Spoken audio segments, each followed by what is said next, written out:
உண்மை பேசும் மக்கள் ஊடகம் SS News Digital 24/7 connected. இந்த வெள்ளிக்கிழமை 12 படம் ரிலீஸ் ஆகுது. ஸோ 12 படம் ரிலீஸ் ஆகுது. அதில் 5 வந்துட்டு ரீரிலீஸ் படம். ஸோ அப்படி இருக்கும்போது வந்துட்டு மக்கள்கிட்ட கொண்டு போய் சேர்க்கறது ரொம்ப கஷ்டமாக இருக்குது. அவருக்கு அவார்டு கொடுக்கும் போதெல்லாம் அவர் என்ன பண்ணிட்டாரு, இதுக்கு சம்மந்தம் இல்லாமல் அவார்டு தராங்க, 2 சீன் வந்ததுக்கே அப்படின்னு நம்மளாம் சொல்லிட்டு what you think about it? அது அவர் பாலிடிக்ஸில் இருக்கிறனால அந்த மாதிரி ட்ரோல் பண்ணுறாங்கன்னு நினைக்கிறேன்.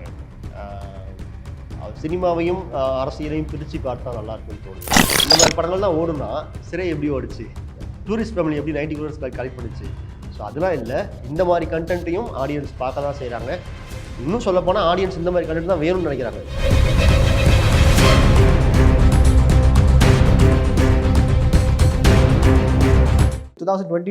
யுத்த காண்டம் சொல்லி நீங்கள் சேர்ந்து பண்ணியிருக்கீங்க. அப்போ கண்டிப்பாக உங்களுக்கு கெமிஸ்ட்ரி நல்லா இருக்கும், நல்ல ரேப்பும் இருக்கும். ஸோ அதே நாஸ்டாலஜி மெமரிஸ் அப்போ பண்ணது இப்போலாம் short film to feature film, அது ஃபீச்சர் ஃபிலிம் தான், அது single shot.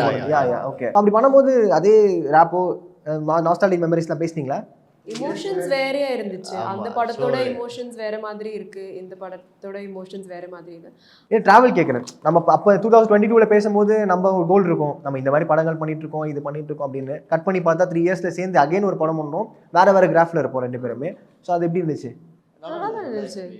Nothing has change. அவரும் அப்படிதான் இருக்கு, நானும் அப்படிதான் இருக்குன்னு நான் நினைக்கிறேன். So nothing has change. உங்களை பார்த்தோன்னே பட்டன் எடுத்து வரான்னு நினைச்சேங்க நான். ஏன்னா எங்கே இருக்க பட்டன், அந்த பட்டன் வச்சு தான் ஒரு லவ் ஸ்டோரி போன மாதிரி இருந்துச்சு. ஆக்சுவலாக நானும் பார்த்துட்டு இருக்கேன், பட்டன் வச்சுட்டு இருக்காங்க, இன்னும் இது ஏதோ கனெக்ட் பண்ணுவாங்க போல இருக்கு, ஏதோ கதை இருக்கா சார் உள்ள அந்த பட்டன் வச்சு? அது என்ன சார் கதை? அது வச்சு ஏதோ ரியல் இன்ஸ்பயர்டு ஸ்டோரிஸா இல்லை நீங்கள்? இல்லை எல்லார் வாழ்க்கையும் நடக்கிறது தானே காதல்ங்கிறது. வெறுமனே எல்லாருக்கும் காதல்ன்றது வார்த்தை பொது தான், ஆனால் ஒவ்வொருத்தர் வாழ்க்கையிலும் தனிப்பட்ட அனுபவங்கள் தானே காதலுக்கு காரணமாக இருக்குது.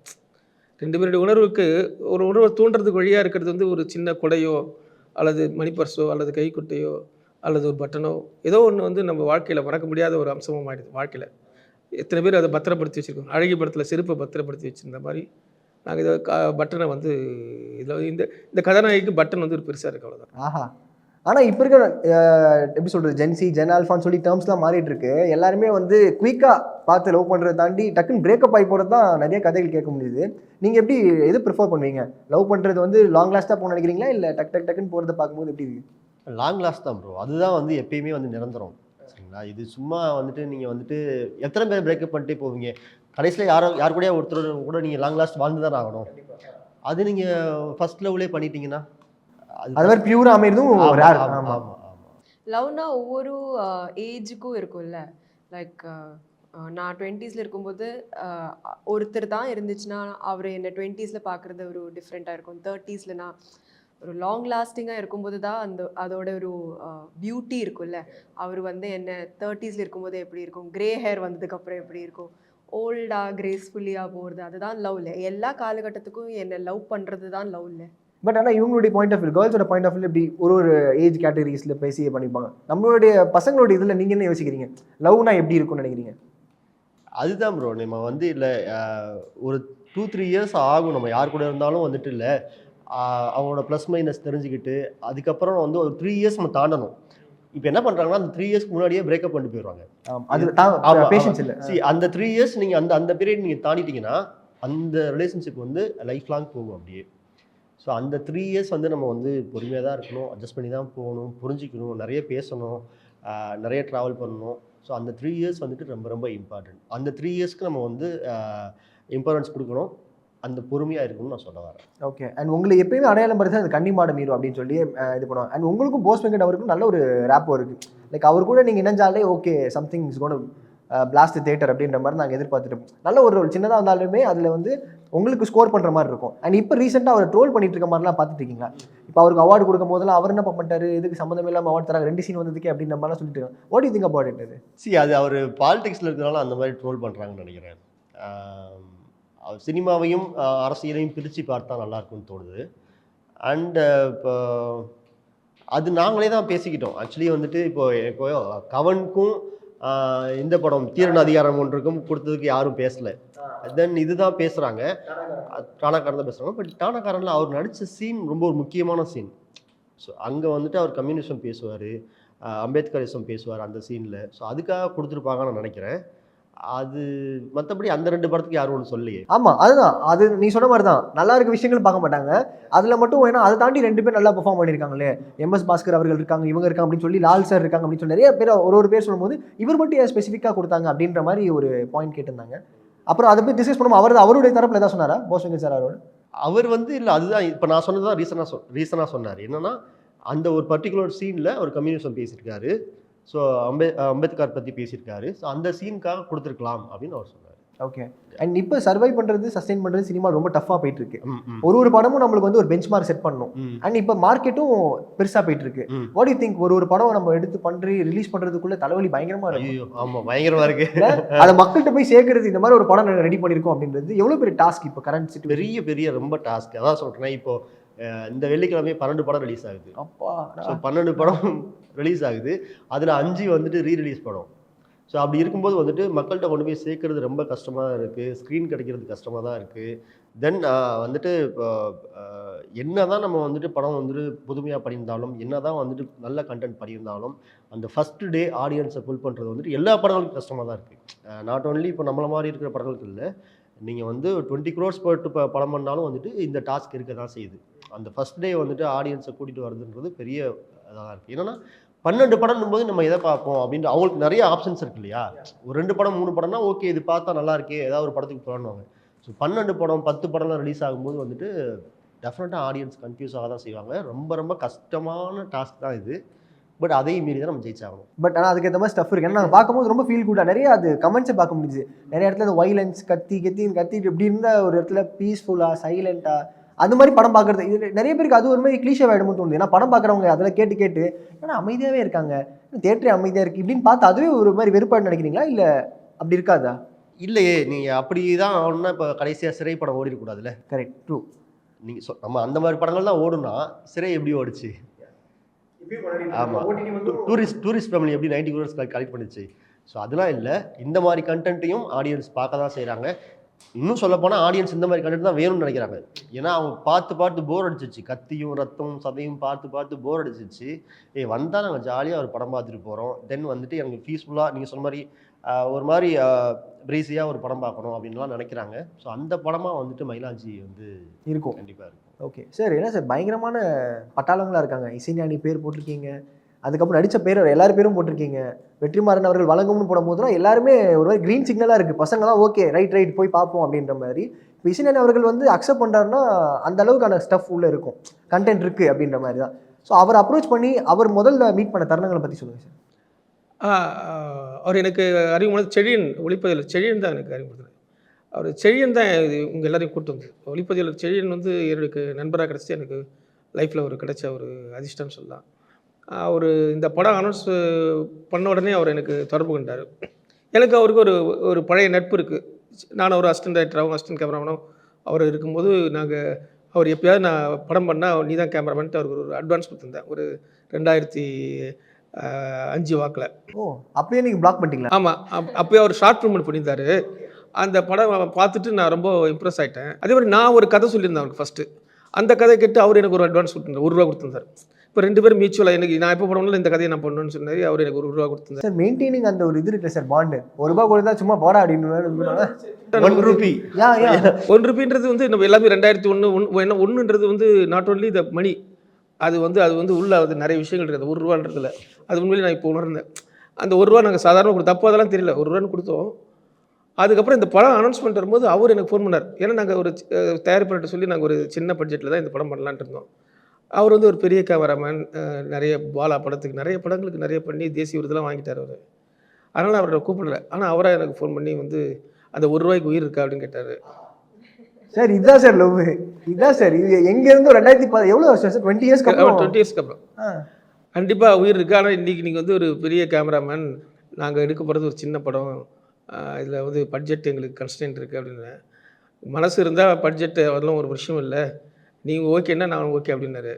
சரி அப்படின்ட்டு நானும் அவர்கிட்ட சொல்லி அவர் தான் வந்து இதுக்கு இனிஷியேட் பண்ணி அவர் தான் வந்து எடிட்டர் ஸ்ரீகர் பிரசாத் சாரையும் அவர் தான் இசைஞானி இளையராஜா இவர்கள்லாம் வந்து அவர் தான் கொண்டு போய் எனக்கு அறிமுகப்படுத்தி அவர் மூலம் இந்த படம் வந்து கிட்டத்தட்ட பாதி வந்து உருவாக்கத்தில் வந்து அவருடைய பங்களிப்பு அவருக்கு நிறைய இருக்குது. அவர் இல்லைன்னா இந்த படம் இல்லை அப்படின்னு சொல்லலாம். அந்தளவுக்கு வந்து அவர் வந்து எங்களுக்கு இந்த படம் ப்ராஜெக்ட் உருவாக்கி டிசைன் பண்ணுறதுல மிக முக்கிய பங்களிச்சு. மெயின் பில்லரே சொல்லலாம். Main pillar. ஆமாம், சார் மூலமாக தான் நடந்தது. பட் அதை தாண்டி அவங்களுக்கு கதை பிடிக்கணும் இல்லையா, கதை பிடிச்சா தானே பண்ணுவாங்க. அது வந்து இப்போ சாரோட கதை வந்துட்டு அவங்களுக்கு இம்ப்ரெஸ் பண்ணுச்சு. ஸோ இந்த மயிலாஞ்சி ஸ்கிரிப்ட் வந்துட்டு அவங்களை இம்ப்ரெஸ் பண்ணதுனால தான் ஸ்ரீகர் பிரசாத் சாரும் இளையராஜா சாரும் ஆன்போர்ட் ஆனாங்க. ஸோ அவங்களாம் வந்ததுக்கப்புறம் இந்த ப்ராஜெக்ட் ரொம்ப பெருசாச்சு. நாங்களே எக்ஸ்பெக்ட் பண்ணுறோம், மயிலாஞ்சி பேரில் இவ்வளோ பேர் இணைஞ்சிருக்காங்க. ஸ்ரீகர் பிரசாத் சார் அவர் எடிட் பண்ணுறாருன்னா ஓகே, அப்போ எல்லாருமே குவாலிட்டியான பீப்புள் உள்ள இருக்கும் போது கண்டென்ட்டும் அப்படி தான் இருக்கும் அப்படின்னு ஒரு நம்பகத்தன்மை வருது. வெற்றிமாறன் வந்து அவர் என்னுடைய நட்புக்காக வந்து சரி அவரும் வந்து இதை வழங்கணும்னு சொல்லிட்டு அவரும் டேக் அவரும் கொடுத்துருக்காரு. அவரும் வந்து இதில் ஜாயின் பண்ணார். இதெல்லாம் வந்ததால இது வந்து கொஞ்சம் இட் ஷோஸ் இன்னும் கொஞ்சம் பெக்கராக இருக்குது. அதுவும் ஒரு நட்பு தான், அதுவும் 2 பேரும். அண்ட் ரோஹந்த் பார்த்தேன் நான், பயங்கரமாக இருந்துச்சுங்க. லைக் அதுக்கு வந்து ஃபியூ சீன்ஸ் தான் அது இம்பாக்ட் க்ரியேட் பண்ணுற மாதிரி நாங்கள் எக்ஸ்பெக்ட் பண்ணுறதுனால லாஸ்ட்டில் கிளைமேக்ஸ்லாம் நாங்கள் எக்ஸ்பெக்டே பண்ணல. சம்மந்தமே இல்லாமல் நடந்துச்சு, என்னடா இது அப்படின்ற மாதிரி. அண்ட் எல்லா இடத்துலையும் உங்களுடைய படங்கள் வந்து ரொம்ப நோட் பண்ணுற மாதிரி இருக்குது. How to you choose it? Like அது வந்து அமைதாது நிறைய பேருக்கு. அது சத்தியமாக நான் சூஸ் பண்ணுறதோட மீது அந்த கிரியேட்டர்ஸ் என்ன சூஸ் பண்ணுறது தான் முக்கியம். It is blessings. சத்தியமாக இந்த படம் கிடைக்கிறது ஒரு பிளெஸ்ஸிங் தான். இதுவும் வருது லைக் சாரோட விஷன் ஒன்று இருந்துச்சு, அதுக்கு நான் கரெக்டாக அந்த டைமில் நிமித்தம் இருக்கும்ல, அந்த டைமில் அங்கே இருக்கணும், அது ஆகணும், அந்த மாதிரி தான். ஸோ சூஸ் நான் பண்ணுறையா இல்லை கடவுள் எனக்கு பண்ணி கொடுக்குறியா எனக்கு தெரியாது. ஆனால் it is coming, the right projects are coming my way. Okay. And லவ்லாம் பண்ணியிருக்கீங்களா? இல்லை லவ் ஏதாவது வந்திருக்கா? பண்ணியிருக்கீங்களா? பரவாயில்லைங்களா, எல்லாம் ஓப்பனாக சொல்கிறீங்க. நடிகையெல்லாம் சொல்ல மாட்டாங்க. ஏன் நான் லவ் பண்ணக்கூடாதா?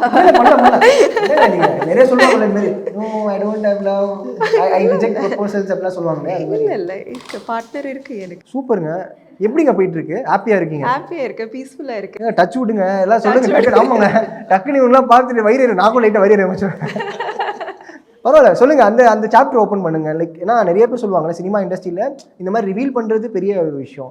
பட் இல்லை, நான் ஒரு சினிமா, நானும் ஹியூமன் தான். ஆமாம் கரெக்டு, சினிமா என்னோட ப்ரொஃபஷனில். ஆனால் எனக்கு ஒரு பர்சனல் லைஃப் இருக்கும்ல, கண்டிப்பாக இருக்குது. லைக் அண்ட் நான் என்னை பொறுத்த வரைக்கும் நான் பார்க்குறதுக்கெல்லாம் ஓகே தான் இருக்குது. அப்போ ஏன் எனக்கு லவ் இருக்கக்கூடாது? சூப்பராக இருக்கீங்க. ஓகேவா இல்லைங்க, டபுள் ஓகேவா இருக்கீங்க.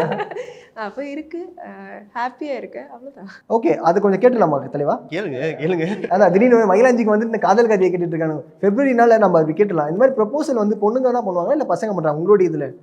அந்த மாதிரியெல்லாம் இல்லை, யாருக்கு அந்த தைரியம் இருக்குது பண்ணணும், அவ்வளோதான். அப்போ உங்களுக்கு யார் தைரியம்?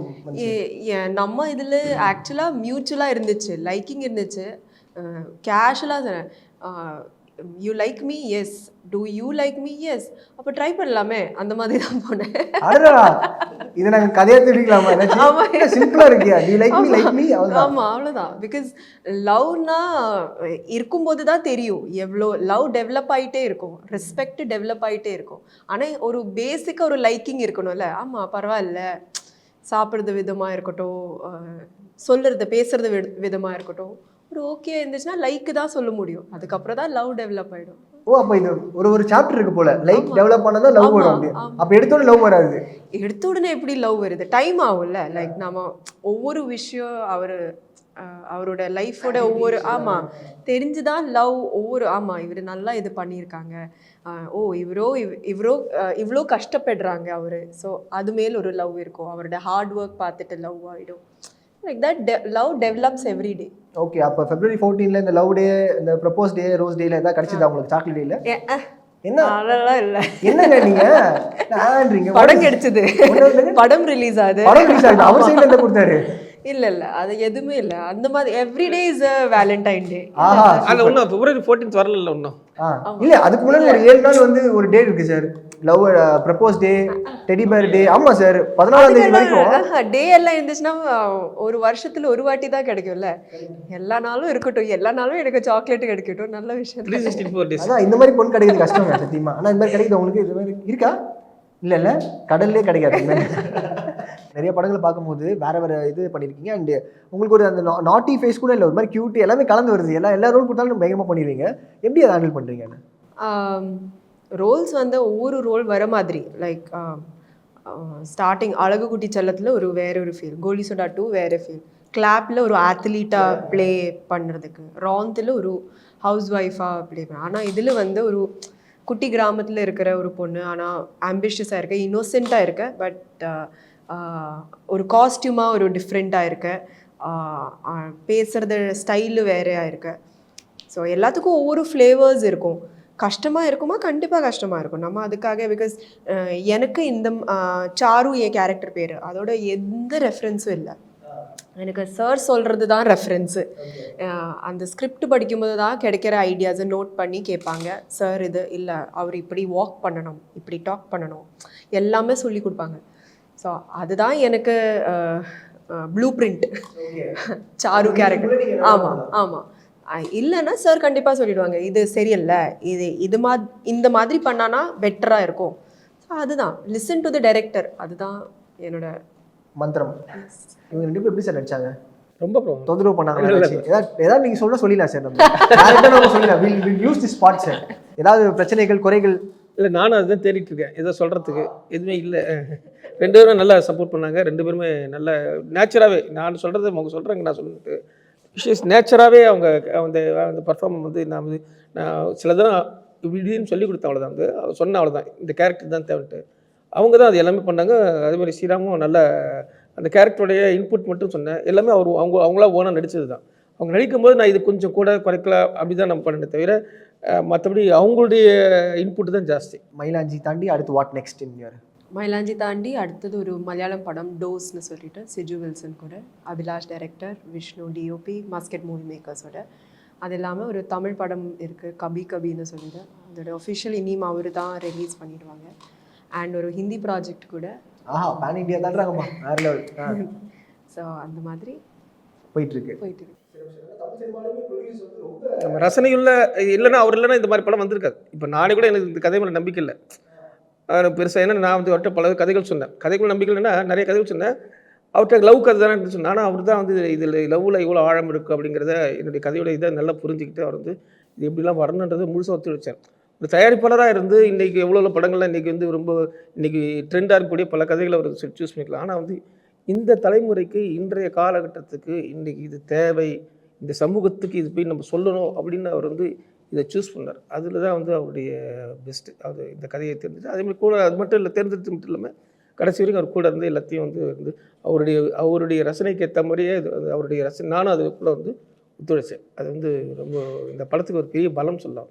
சிறப்பு sir. So February 13th eagerly waiting to watch மயிலாஞ்சி. அதுக்கப்புறம் போஸ்ட் ரிலீஸில் நிறைய பேசலாம், நிறைய விஷயங்கள் டீகோட் பண்ணி இது என்ன அதென்னு சொல்லி நிறைய விஷயங்கள் பேசலாம். Thank you so much for having time. Thank you. உண்மை பேசும் மக்கள் ஊடகம் SS நியூஸ் டிஜிட்டல் 24/7 கனெக்டட்.